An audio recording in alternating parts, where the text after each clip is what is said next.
All of you and welcome to TVS math. देखिए, हमने history के 5 लेक्चर कंप्लीट कर लिए थे, फिर इसके बाद कल और परसों 2 लेक्चर बायो के कंप्लीट कर लिए हैं। देखिए, अब हम लोग किसी कारणवश नहीं बना पाए हैं, हिस्ट्री और बायो के दोनों लेक्चर एक साथ कंप्लीट नहीं कर पाए हैं और कल से प्रयास करेंगे कि हिस्ट्री और बायो आपके एक साथ चले। तो चलिए, सिंधु घाटी सभ्यता में हमने पार्ट 1 पार्ट 2 करके पढ़ लिया था, तो उसी को आगे बढ़ाते हुए बिना टाइम को वेस्ट करते हुए शुरू करते हैं। तो उस दिन हम लोगों ने कहाँ तक पढ़ लिया था? तो देखिए, उस दिन हम लोगों ने पढ़ लिया था हड़प्पा, मोहनजोदड़ो, चंद्रहूदड़ो और रोपड़, और इसके बाद हमें पढ़ना रोपड़ तक पढ़ लिया था। फिर इसके बाद हम आज शुरू करते हैं कालीबंगा।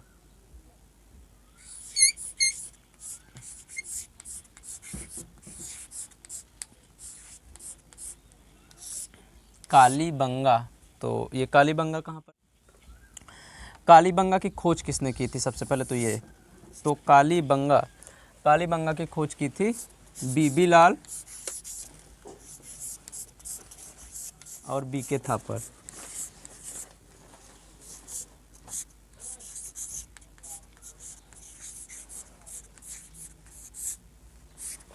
कालीबंगा की खोज की थी और बीके थापर ने। और यह स्थल कहाँ पर मिला है? तो यह मिला है हमारे राजस्थान में।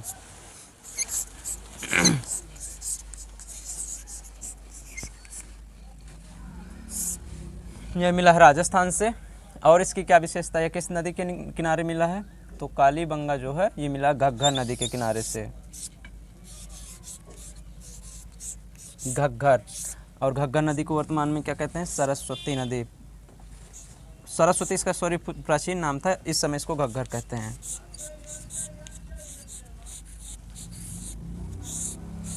ओके, तो देखिए, कालीबंगा से हमने क्या क्या सीखा कि कालीबंगा सबसे पहले मिला है भारत से, ये भारतीय स्थल है, तो भारत के राजस्थान राज्य में मिला है। इसकी खोज की थी थापर ने, और ये घग्गर नदी के किनारे मिला है। इससे मिलने वाले साक्ष्यों को हम लोग देख सकते हैं, देख लेते। तो देखिए, इससे सबसे पहले मिला है कालीबंगा का अर्थ होता है काली चूड़ी। क्या होता है? अब हम देखते हैं कि कालीबंगा से हमें किस किस चीज़ के साक्ष्य मिले हैं। तो कालीबंगा का मतलब होता है काली चूड़ी, तो काली चूड़ी मिली है यहाँ से, काली चूड़ी। और क्या मिला है? काली चूड़ी। इसके अलावा मिला है जुते हुए खेत के साक्ष्य, जुते हुए खेत।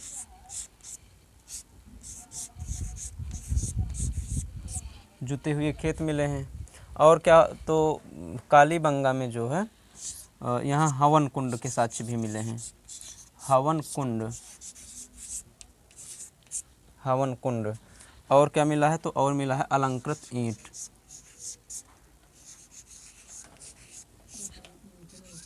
अलंकृत ईंट। तो देखिए, अब कैसे याद रखना है, मैं थोड़ा सा ट्रिक बताता हूँ, आप लोग अदरवाइज बिल्कुल भी नहीं लेंगे। ओके, तो देखिए, जैसे ये है कालीबंगा। अब हम लोग केवल याद करने के लिए ही ये चीज़ डिस्कस कर रहे हैं, आप इसको अदरवाइज बिल्कुल भी नहीं लेंगे।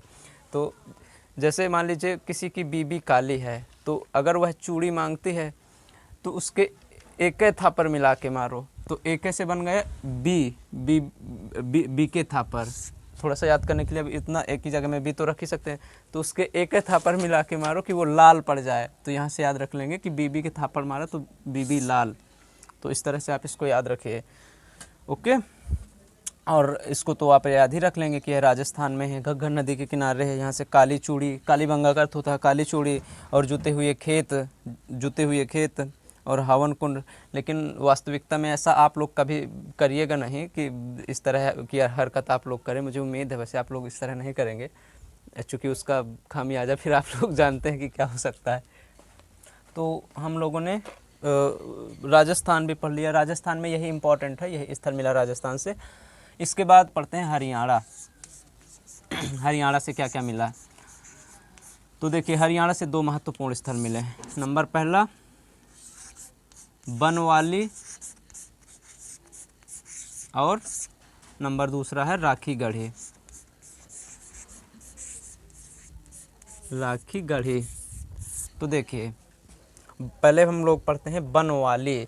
अब बनवाली ये नाम से तो ऐसा लग रहा है कि यहाँ बहुत अच्छे तरीके से बना रहा होगा, लेकिन इसका नाम के विपरीत काम था। यहाँ की सड़कें बिल्कुल टेढ़ी मेढ़ी थीं। कैसी थी? तो यहाँ की सड़कें टेढ़ी मेढ़ी थीं। और यहाँ मिला है टेराकोटा का हल। अब देखिए टेराकोटा क्या होता है, तो यहाँ से मिला है टेराकोटा का हल। जब हम लोग मिट्टी के बर्तन, कोई भी, जैसे हम कोई बर्तन मिट्टी से बनाते हैं फिर उसको पका देते हैं आग में, उसको कहा जाता है टेराकोटा। तो टेराकोटा का हल कहाँ से मिला है? तो यह मिला है बनवाली से। यह हरियाणा के हिसार ज़िले में है। और यहाँ से क्या आप लोग याद रखेंगे, तो यहाँ जल निकासी की सुविधा नहीं थी। बनवाली में जल निकासी की सुविधा नहीं थी।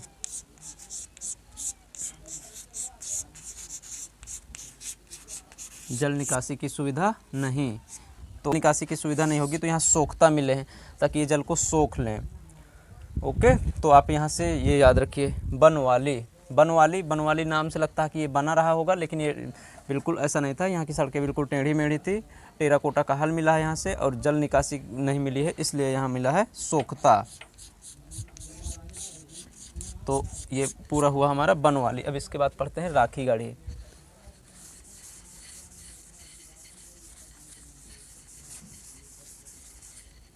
देखिए राखी गढ़ी में राखी गढ़ी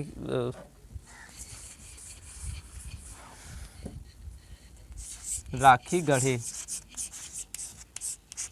राखी गढ़ी भारत में पाया जाने वाला सबसे बड़ा नगर है। मतलब सिंधु घाटी सभ्यता में जितने भी नगर मिले हैं उनमें से सबसे बड़ा नगर अगर देखा जाए तो वो है राखी गढ़ी। भारत में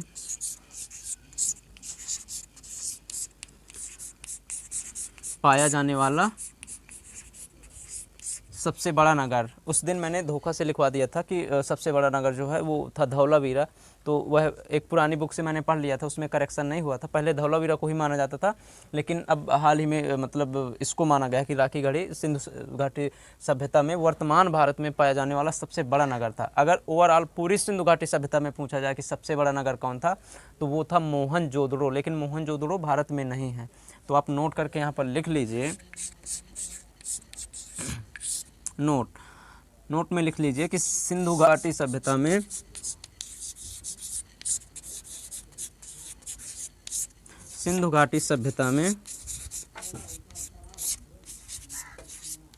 पाया जाने वाला सबसे बड़ा स्थल, तो वो था मोहनजोदड़ो। लेकिन वर्तमान भारत में पाया जाने वाला सबसे बड़ा स्थल कौन है, तो वो है राखी गढ़ी। वर्तमान भारत में, क्योंकि पहले पाकिस्तान भी भारत का ही हिस्सा हुआ करता था, जानते होंगे आप लोग। वर्तमान भारत में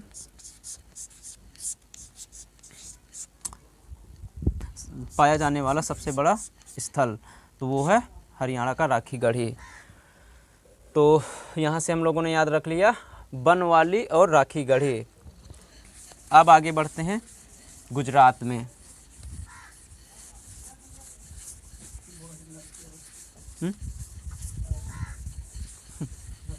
देखिए अब बढ़ते हैं हम लोग गुजरात में। तो गुजरात में बहुत सारे स्थल मिले हैं। जितने भी स्थल मिले हैं, तो पूरी सिंधु घाटी सभ्यता में ओवरऑल सबसे ज़्यादा स्थल मिले हैं गुजरात में। स्वतंत्रता के बाद अगर पूछा जाए कि स्वतंत्रता के बाद सिंधु घाटी सभ्यता के सर्वाधिक स्थल कहाँ से मिले हैं, तो वो है गुजरात।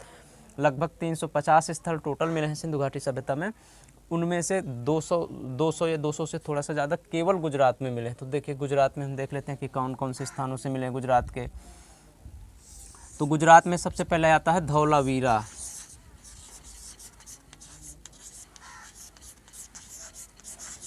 धौलावीरा, देखिए इसकी विशेषता क्या है। तो इसकी खोज की थी जगदीश जोशी ने। जगदीश जोशी, इसने तो इसकी खोज की थी, लेकिन इसकी खुदाई की थी रविंद्र सिंह ने। इसकी विस्तृत खुदाई की थी रविंद्र सिंह ने। तो आप लिंक करके याद रखेंगे। देखिए हम लोगों ने पढ़ा था कि रोपड़ की खोज किसने की थी, तो यज्ञदत्त शर्मा ने। ओके, और इसी तरह मतलब सभी को, जैसे अब यहाँ आया कि इसकी खोज की थी खुदाई की थी रविंद्र सिंह ने, तो आप सभी लोगों को एक बार रिकॉल कर लीजिए तुरंत कि हड़प्पा की खुदाई दयाराम साहनी ने की थी, मोहनजोदड़ो की खुदाई राखलदास बनर्जी ने की थी, चंदहुदड़ो की गोपाल मजूमदार ने की थी। इसी तरह से फिर इसके बाद आए बनवाली की, किसने की थी, तो बनवाली की थी आर.एस. बिष्ट ने। और इसके बाद हो गया ये धौलावीरा, तो धौलावीरा की खोज की थी जगदीश जोशी ने, और इसकी खुदाई की थी रविंद्र सिंह ने।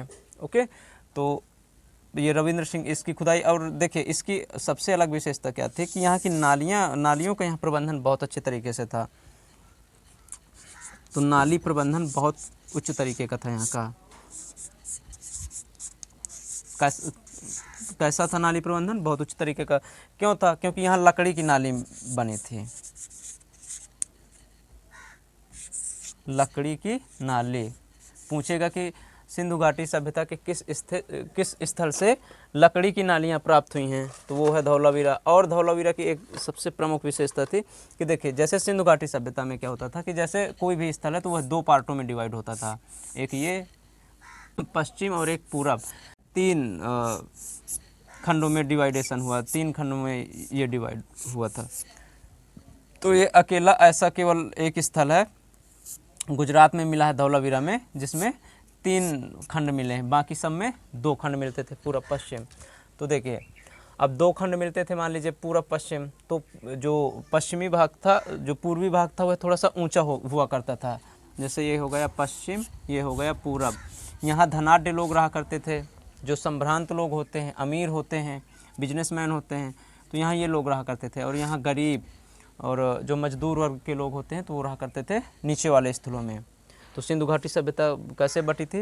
एक उच्च स्थान, निम्न स्थान। उच्च स्थान को मतलब पूर्वी भाग होता था, ऊंचे स्थानों में यहाँ संभ्रांत लोग रहा करते थे, और पश्चिमी भाग होता था निम्न स्थानों में, यहाँ निम्न वर्ग के लोग रहा करते थे। तो इस तरह से आप याद रखिए। फिर इसके बाद क्या आता है, और यह सेकेंड लार्जेस्ट नगर था, राखीगढ़ी के बाद यही सेकेंड दूसरा सबसे बड़ा शहर है ये नगर।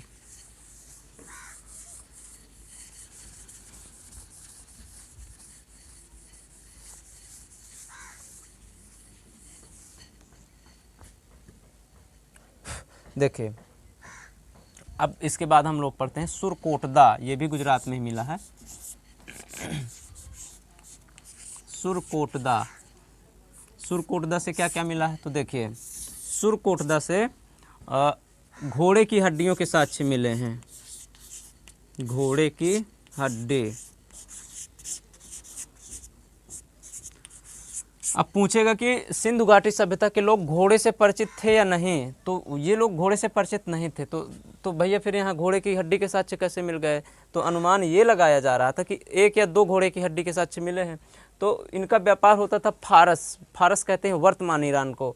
तो अनुमान ये लगाया जा रहा था कि जब वो लोग मतलब व्यापार में कुछ लाए रहे होंगे तो वहीं के घोड़ों की मृत्यु हो गई होगी, तो उन्हीं के साक्ष्य मिले हैं यहाँ। तो अगर पूछे कि सिंधु घाटी सभ्यता के लोग घोड़े से परिचित थे, तो बिल्कुल नहीं थे। ये फिर साक्ष्य कहाँ से मिले? तो ये फारस के घोड़े रहे होंगे। और दूसरा यहाँ से मिला है कलश समाधान। क्या मिला है? कलश समाधान।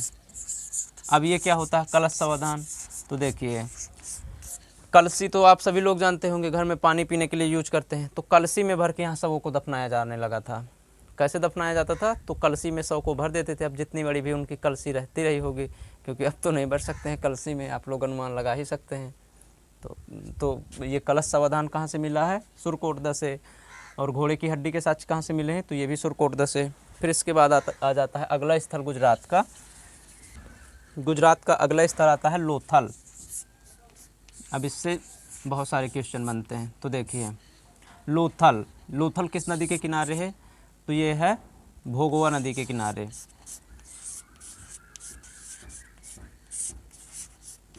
भोगवा नदी के किनारे। अब यहाँ क्या मिला है?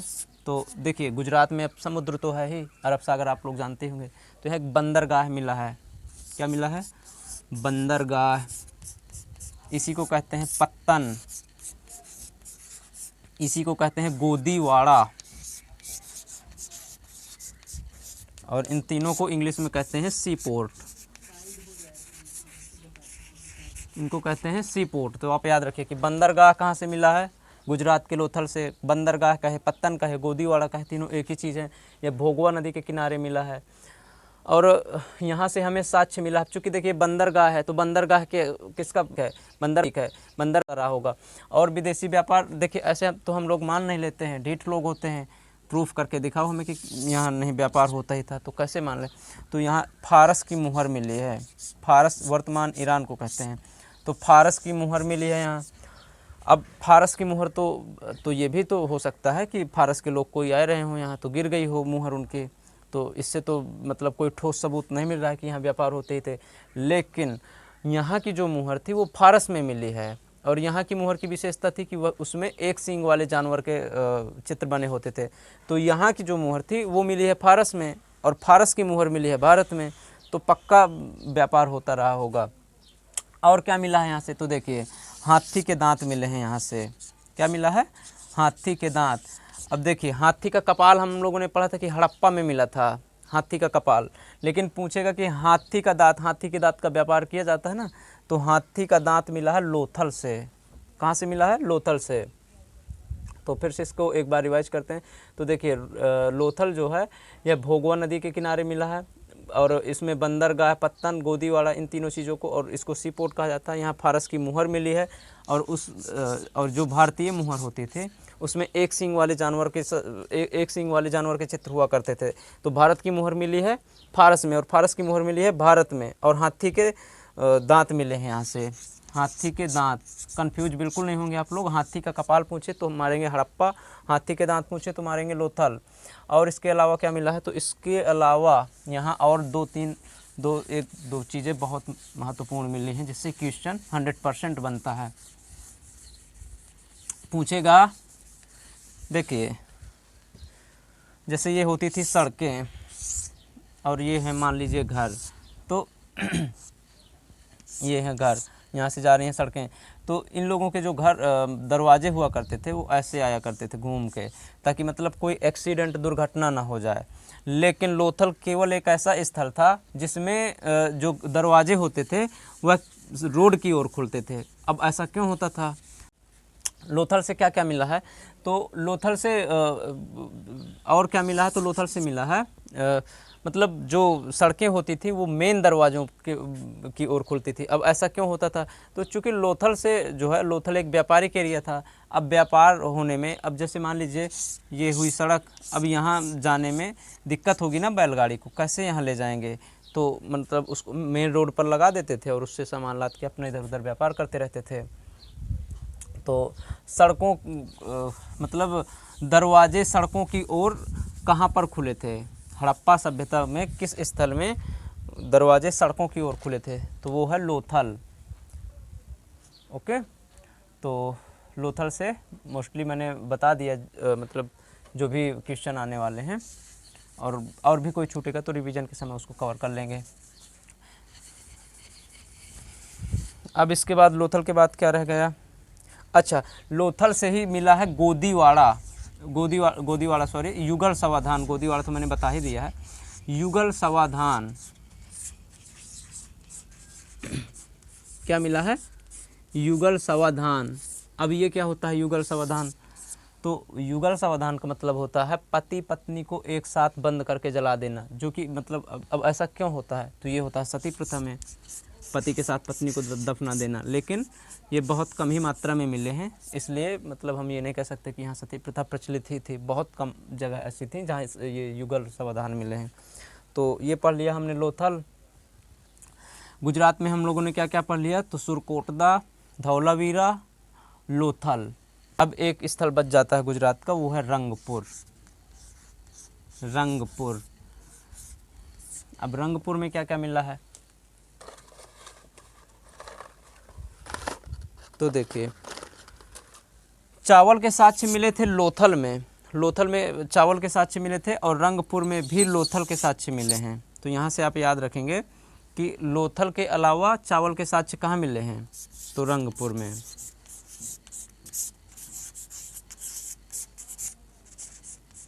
और क्या मिला है यहाँ से, तो और मिला है यहाँ से धान की भूसी। क्या मिला है, धान की भूसी।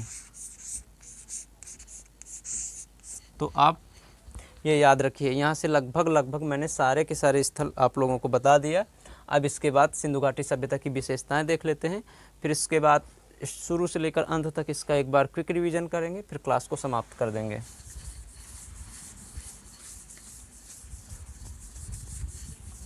देखिए अब इसकी विशेषताएं क्या क्या थी सिंधु घाटी सभ्यता की।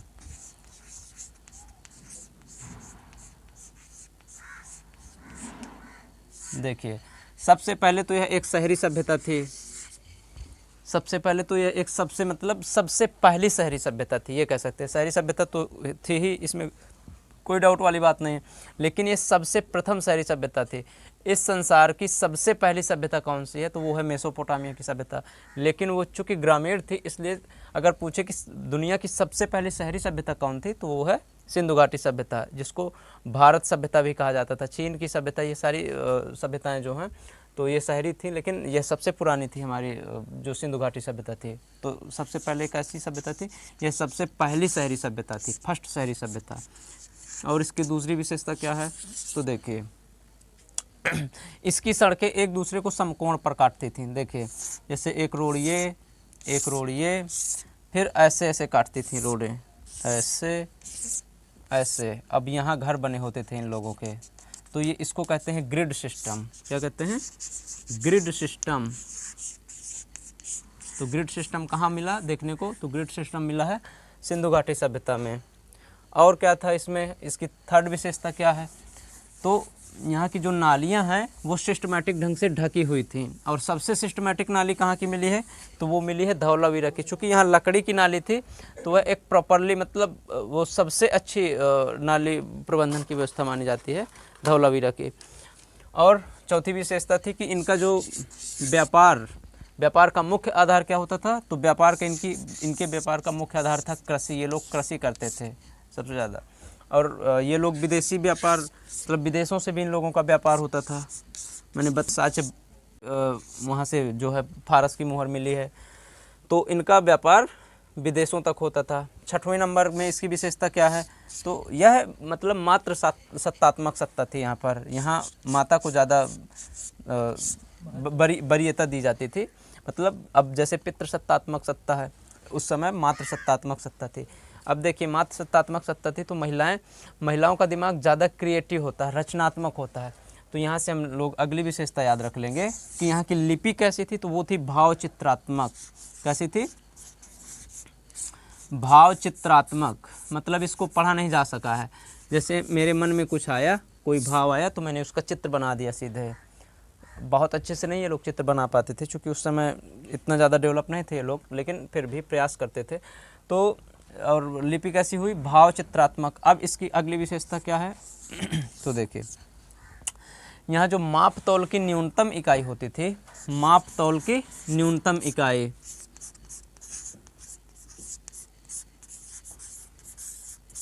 माप तौल की न्यूनतम इकाई होती थी 16 किलोग्राम। अगर कोई सामान आपको ख़रीदना है तो 16 किलोग्राम से कम नहीं खरीद पाएंगे, क्योंकि यही न्यूनतम इकाई थी। जैसे अब होता है 50 ग्राम, 1 ग्राम, लेकिन यहाँ आपको 16 किलोग्राम खरीदना ही पड़ेगा, नहीं फिर अपने आप घर जाइए, नहीं देंगे। और अगर इससे ज़्यादा खरीदना है तो फिर 32 किलोग्राम खरीदिए, 20 किलोग्राम भी नहीं खरीद सकते। इससे आगे 48 किलोग्राम, मतलब 16 के मल्टीपल में जितनी भी संख्या होती है उसी तरह से आप खरीद सकते हैं। यह सबसे बड़ी मतलब यहाँ की कमी थी एक तरह से अगर हम कहें तो। मापतौल की न्यूनतम इकाई थी 16 किलोग्राम। और इसकी क्या विशेषता थी, तो देखिए यहाँ जो है गाय के साक्ष्य नहीं मिले हैं। गाय को लोग यहाँ नहीं जानते थे, मतलब गाय से परिचित नहीं थे ये लोग, तो यहाँ गाय के साक्ष्य नहीं मिले हैं, गाय नहीं मिले। और तो कौन सा जानवर ये लोग जानते थे, ये लोग एक सींग के जानवर से बहुत ज़्यादा परिचित थे। और उसी का सींग एक सींग वाले जानवर, मतलब एक सींग वाले जानवर से ये लोग परिचित थे। और उसी के सबसे ज़्यादा चित्र, ये एक सींग वाला जानवर बहुत ही महत्वपूर्ण था इन लोगों के लिए, उसी का चित्र मिला है यहाँ की जो मोहरे मिले हैं। और अगली विशेषता क्या थी, तो अगली विशेषता थी इसकी, एक सींग वाला जानवर भी हो गया, एक सींग वाले हाँ, अब अगली विशेषता ये थी कि ये लोग तलवारबाजी नहीं जानते थे। मतलब इतने शांत लोग थे ये लोग, देखिए प्राचीन काल में, कि ये लोग तलवारबाजी बिल्कुल नहीं जानते थे, लड़ाई भिड़ाई कुछ नहीं जानते थे। और हालांकि हड़प्पा के बाद जो मोहनजोदड़ो शहर मिला है, तो मोहनजोदड़ो में मतलब कटे फटे वहाँ लोगों का नरसंहार के थोड़ा बहुत साक्ष्य मिलते हैं। किसी की हड्डी टूटी है, किसी का एक पैर टूटा है, किसी का कुछ हुआ, जैसे किसी का एक्सीडेंट हो जाता है, तो वहाँ थोड़ा सा इसके साक्ष्य मिलते हैं। नहीं, ये बहुत शांत प्रकृति के लोग थे, ये लोग तलवार से परिचित नहीं थे। तो भैया ये लोग तलवार से अगर परिचित नहीं थे तो इनकी तबाही कैसे आई, कैसे मरे ये लोग, मिट कैसे गई सिंधु घाटी सभ्यता? तो इसका सबसे ठोस कारण बताया जाता है कि सिंधु नदी में बाढ़ आ गई थी और उसी में यह सभ्यता तबाही की ओर चली गई, मतलब तबाह हो गई। तो देखिए अब शुरू से एक बार देखिए कैसे रिकॉल करते। देखिए रिवीजन करने का सबसे आसान तरीका, आप अपने घर में बैठ जाइए। सबसे पहला नंबर कि यह जो है सबसे पहली शहरी सभ्यता थी, यह मतलब शहरी सभ्यता थी सिंधु घाटी सभ्यता। इसकी सड़कें एक दूसरे को समकोण पर काटती थीं। फिर इसके बाद थर्ड नंबर हम लोगों ने पढ़ा है कि यहाँ की नालियाँ ढकी हुई थीं। फिर फोर्थ नंबर में पढ़ा कि कृषि का मुख्य आधार व्यापार का कृषि होता था, इनका व्यापार। फिर अगली विशेषता पढ़ा कि इनका व्यापार जो है विदेशों तक फैला था। फिर इसके आगे हम लोगों ने पढ़ा है कि इसके आगे हम लोगों ने पढ़ा कि इनकी मतलब मात्र सत्तात्मक समाज था। फिर इसके बाद पढ़ा हम लोगों ने कि इनकी लिपि भाव चित्रात्मक होती थी। फिर इसके तत्पश्चात हम लोगों ने पढ़ा है कि मतलब मिनिमम इकाई यहाँ 16 किलोग्राम की होती थी। ये लोग गाय से परिचित नहीं थे, ये लोग एक सींग वाले जानवर से ज़्यादा ही परिचित थे। उसी का चित्र सबसे ज़्यादा यहाँ की मुहरों में मिला है। ये लोग तलवार से परिचित नहीं थे। इन लोगों की तबाही कैसे आई? तो इन लोगों की तबाही आई सिंधु नदी में बाढ़ आने के कारण। तो इस तरह से आप याद कर सकते हैं। ओके, तो आप कहिए तो एक बार क्विक रिवीजन करवा दूं या फिर समाप्त किया जाए लेक्चर को? तो ओके गाइस, मिलते हैं नेक्स्ट वीडियो में। पढ़ते रहिए, मस्त रहिए।